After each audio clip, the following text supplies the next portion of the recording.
Hey guys, selamat datang kembali di channel Penting Nggak Penting. Bukan bahas yang penting, tapi yang penting bahas.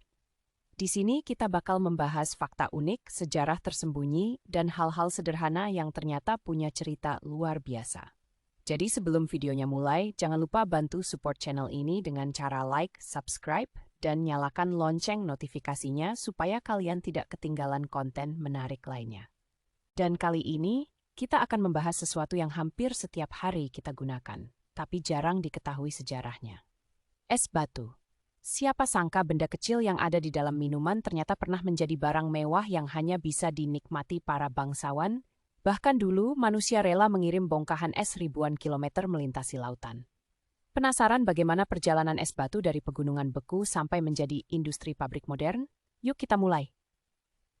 Ribuan tahun yang lalu, manusia kuno sudah mengenal es alami. Bangsa Persia, Romawi, hingga Tiongkok kuno mengambil es dari pegunungan dan danau beku saat musim dingin. Es itu kemudian disimpan di ruang bawah tanah agar tidak cepat mencair. Di Persia kuno, bahkan terdapat bangunan khusus bernama yacht. Bangunan ini terbuat dari tanah liat tebal dan digunakan untuk menyimpan es di tengah cuaca gurun yang panas. Teknologi sederhana ini dianggap sebagai salah satu cikal bakal lemari pendingin modern. Namun pada masa itu, es masih sangat langka. Hanya kalangan kerajaan dan orang kaya yang mampu menikmatinya. Karena untuk mendapatkan es, manusia harus mengambilnya langsung dari alam. Semua berubah pada awal abad ke-19.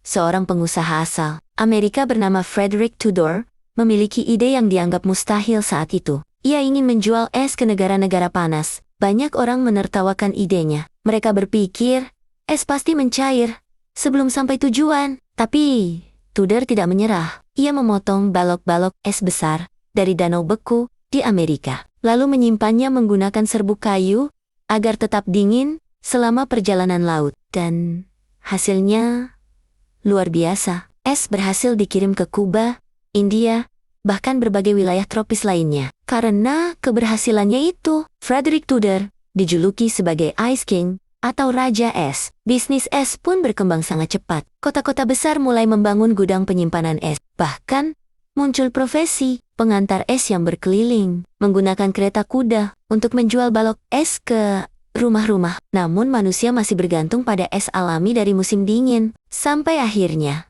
sebuah penemuan besar mengubah segalanya. Pada tahun 1851, seorang dokter bernama John Gorrie berhasil menciptakan mesin pendingin mekanis. Awalnya mesin ini dibuat untuk membantu mendinginkan ruangan pasien rumah sakit di daerah panas. Tanpa disadari, penemuan John Gorrie menjadi dasar teknologi kulkas dan mesin pembuat es modern. Sejak saat itu, manusia tidak lagi harus menunggu musim dingin untuk mendapatkan es. Pabrik-pabrik mulai memproduksi es buatan secara massal. Memasuki abad ke-20, industri es berkembang pesat seiring masuknya listrik ke berbagai kota. Pabrik es modern mulai bermunculan. Mereka menggunakan mesin refrigerasi besar, tangki pendingin, serta sistem pencetakan otomatis untuk menghasilkan berbagai jenis es. Mulai dari es balok untuk nelayan, es serpih untuk industri makanan, hingga es batu kristal yang biasa kita gunakan sehari-hari. Sekarang, pabrik es modern bahkan mampu memproduksi ratusan ton es setiap harinya, selama 24 jam non-stop. Semua itu berawal dari bongkahan es alami yang dulu hanya bisa dinikmati para bangsawan. Jadi, lain kali saat kamu memasukkan es batu ke dalam minuman, ingatlah bahwa benda kecil itu memiliki sejarah panjang yang pernah mengubah dunia. Dari bongkahan es alami di pegunungan, perdagangan es lintas lautan, hingga lahirnya pabrik es modern, perjalanan es batu ternyata jauh lebih luar biasa dari yang kita bayangkan. Benda kecil yang sekarang terlihat biasa, dulu pernah menjadi simbol kemewahan dan teknologi besar pada zamannya. Kalau kalian suka konten sejarah unik seperti ini, jangan lupa like, subscribe, dan share video ini ke teman-teman kalian. Sampai jumpa di video berikutnya.